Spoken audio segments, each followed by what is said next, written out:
The question is the WWE going to become even bigger than it is right now, and potentially its biggest in terms of its cultural footprint in the history of the company? Now, I would think the answer is going to be yes, because the new deal that just got announced, the distribution deals worldwide, are next level, multi-year, multi-billions, and we'll get into it in a little bit, but we've got to do fact of the day first. Page number 163, fact number 4. Since smoking was banned in 2004, the main currency in US prisons is mackerel. Now, however you make your money, you gotta make the money. Doesn't matter if it's bartering, doesn't matter if it's cash, doesn't matter if it's gold or silver, or Bitcoin nowadays. You gotta make that money. Cash P.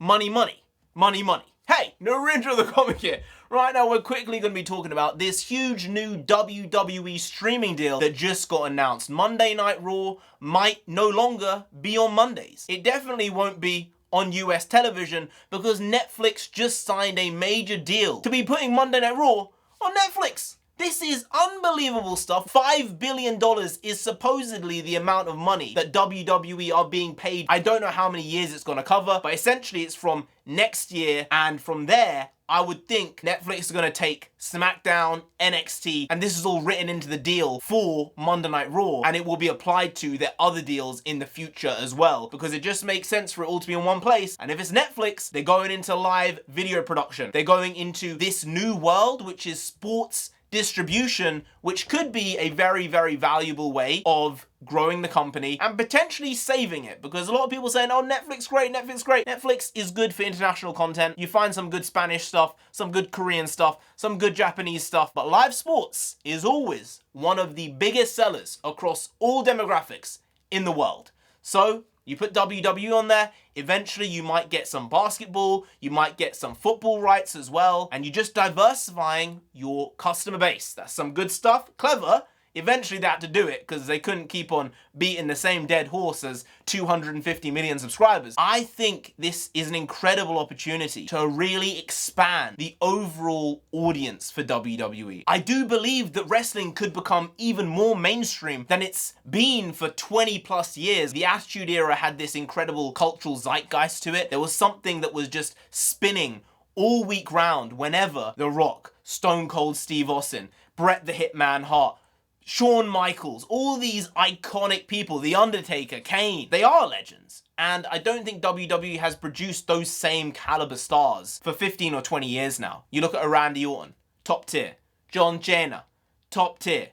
Roman Reigns, he's there and thereabouts. Seth Rollins. There aren't tons, but they do need to start making sure they create more megastars like LA Knight, superstars like Cody Rhodes. Doesn't love the superstars. He prefers wrestler, but superstars. And this could be a way of people finding this product for the first time in their life, or potentially reconnecting with it. And that is something great. With The Rock coming back, I'm seeing some shenanigans afoot. I do believe I have the storyline planned out for The Rock, Roman Reigns, Cody Rhodes, CM Punk, all this stuff. I think the best thing to do, because The Rock is now on the board of TKO, who owns UFC and owns WWE. Eventually, UFC is probably going to have to make a deal with Netflix as well, and that way all their products are there on the same platform. The Rock is, in all likelihood, gonna face Roman Reigns at WrestleMania this year.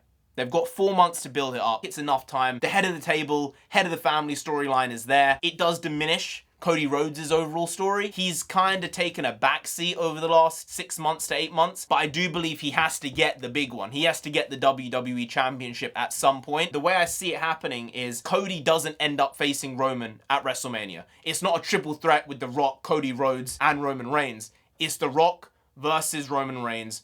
The Rock wins. The Rock wins. This is the thing. He becomes head of the table. He becomes the guy. And Cody comes back and says, okay, you're the head of the table. My whole thing is, there's more than one Raw family. I'm one of them Raw families, all right? So what I'm going to do is I'm going to take you on. The Rock, someone getting bottomed here, and it ain't me.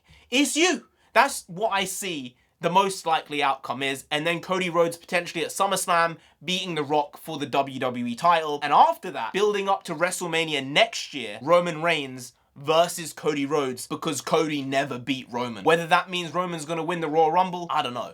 But that to me makes the most sense, where you can actually have The Rock come back, win the big one, and then lose it to Cody. Cody go on and become a bigger star, and then bring it back to Roman at WrestleMania, where I think Cody should still win that WrestleMania in a year's time from now. If they want to give it back to Roman, they can. But if you want to keep building Cody as a superstar, a megastar, a cross-media star, then you keep it on Cody Rhodes. And that is what I would do.